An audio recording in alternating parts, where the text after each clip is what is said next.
All right, guys, so it is that time of the year where you're seeing thousands and hundreds of people posting that they got accepted to certain ambassadorships. They're going left and right. Everybody on your timeline is getting accepted. And if you didn't apply, you're like, what is going on? Or if you did, you're like, Lord, everybody and a mama got accepted to these ambassadorships. So on today's vlog, I'm going to be talking to you all about kind of how I feel and my feelings around ambassadorships and if that has changed from 2020 to 2021.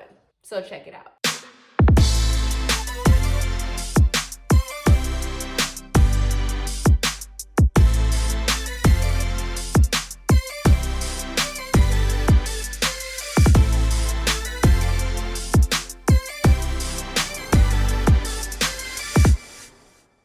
Hey, what's up, good people? Welcome to Miles from India. If you are new to my channel, I am India, and if you're returning, what's up and welcome back. So as you guys can hear, I am a little bit under the weather, but we're making it through this thing, so just ignore the nasally sounds and let's get into this video. All right, so 2020 put us through a whirlwind. It was one of those things where it was very unpredictable. It still is unpredictable. I feel like we're in 2021, but it's still the same. But it really changed some of my thought processes and how I do things as a runner. So I did complete a vlog in the beginning of 2020 explaining my ambassadorships and why I chose these companies. So you can definitely check that video out and just see kind of how I feel.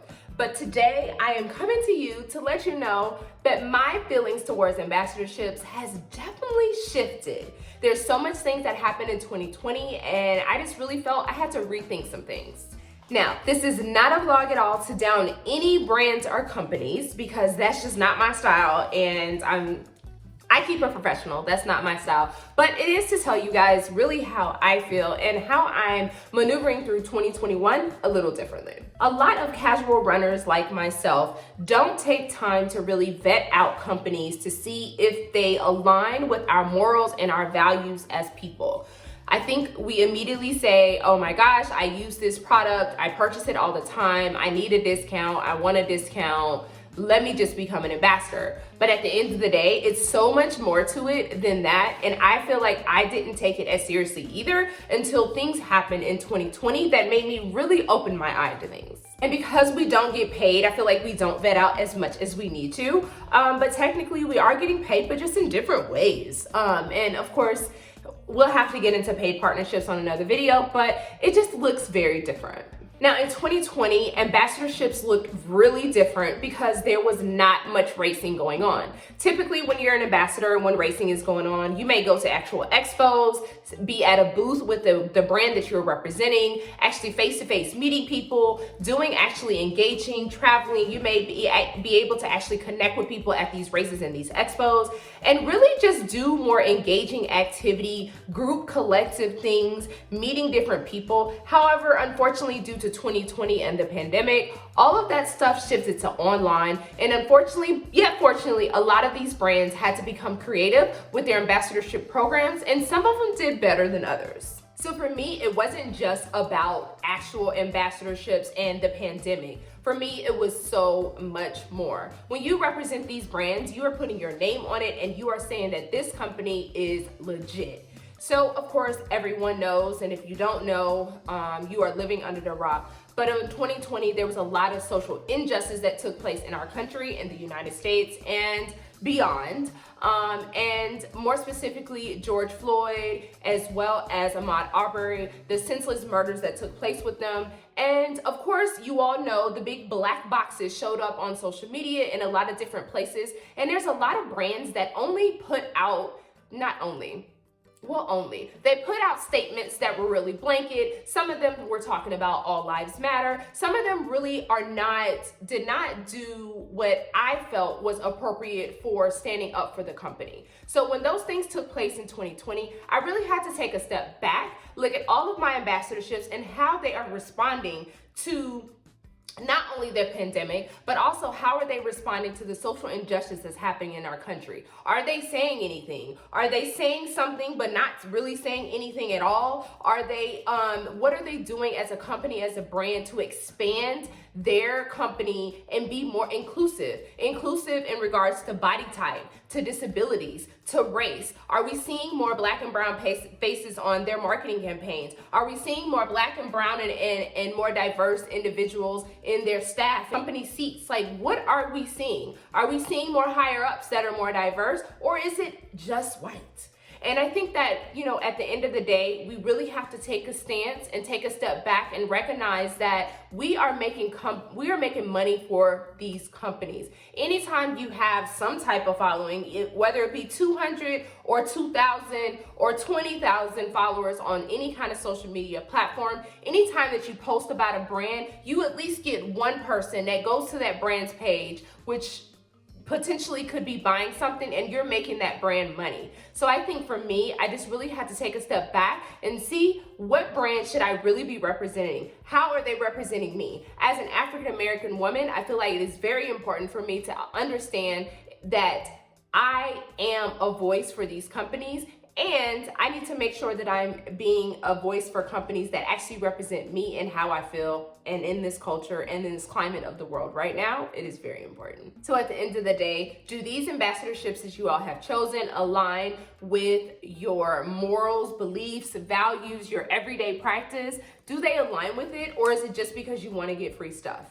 So some of the things that I took a look at when it came to my ambassadorships is what I just listed. Are they elevating their staff? Are they elevating their engagement online? Are they reposting the things that you are posting online? Are they only throwing a 10% discount at you and expecting you to post every single event that they have or every single promotion that they have? Are they engaging with you? What are they doing to ensure that you are being, they're elevating their space as well? A lot of these companies also have Facebook groups. Are they allowing sexist comments, racist comments, political comments, just things that are unnecessary and very negative to continue to go on in their social media platforms? What are they doing to take hold of their communities, whether that be online or in their online groups or in social media? What are they doing to take hold of those things? I personally looked at every single last one of my ambassadorships, which it was a lot. It was about 6 last year that I actually was a part of, and really took a stance. And I said, what are they doing? Now, this observation for me is not over, but I did take a big step in 2021 to determine the companies that I will continue to be ambassadors for. And fortunately, I did have the courage to drop some of the ambassadorships that I have. I felt that they did not do what they needed to do during the Black Lives Matter movement. There's some things that went on through the year 2020 that I did not agree with as a company. Some of them also put out statements that I felt were very vague and just did not align with my feelings. You know, and honestly, it's free. They're not paying me. They're not paying my bills technically. So at the end of the day, that's okay to do that. So I want to continue to be an ambassador for companies that actually care about individuals as a whole, that actually care about our well-being. Of course, business is business and they want to make money, but what is it for us? As ambassadors, we are free marketing for them, and we want to ensure that we're also getting something out of the partnership that is actually put in force with us in regards to being an ambassador. So how are they engaging? Are they giving back to the community? How are they giving back and being inclusive in regards to body type diversity, race, changing up their staff, changing up their higher ups within the company? Are they hiring other individuals that are diverse? How are they marketing? Are they bringing on diverse individuals to their elite field? All of those things are something that I looked at and is very important going forward. I will say there are a couple brands, and these are not all of my ambassadorships, that I am proud to say that I'm a part of in 2021, and that includes Belega International, amazing company, very diverse, includes so many different things within their ambassadorship program that is inclusive, as well as help to grow the community, as well as Atlanta Track Club. Atlanta Track Club is going to be another one of my ambassadorships for 2021 again. Of course, they are doing an amazing job with continuing to go forward, as well as Noon. Noon did an amazing job with transitioning from being in a pandemic and not being able to do a lot of the events that they were previously doing in person. So with Noon, they do a lot of movement challenges, a lot of things online to help to continue to engage their ambassadors and make them feel really exclusive and not like the general population, which is how it should be. So I just wanted to come on here and tell you guys, be cognizant of the brands that you are representing. Ensure that you are taking the time to really vet out these companies and see if it's really worth you being a part of it. At the end of the day, if a company does something that's not amazing, that's negative, and you represent it, it could be a direct representation of you, and you want to be cognizant of that. And also, I just want to ensure that I'm giving my money, my time, my effort to a company that actually cares, and actually cares in the way that I do, and maybe not to the exact same manner, but actually cares about individuals and not just the money. It takes time and effort for us to develop content, find the perfect picture to post on social media about a brand. It takes time and effort for that to take place. So at the end of the day, you are giving energy, and you want to ensure that these companies are also giving that same energy back to you and are appreciating the work that you're putting in. I think that that is like completely important. So at the end of the day, you are giving them your money. And again, whether you have 1 follower or 1,000 followers or 10,000 followers, you are still helping them to actually promote. So you want to be cognizant of those things that you're doing.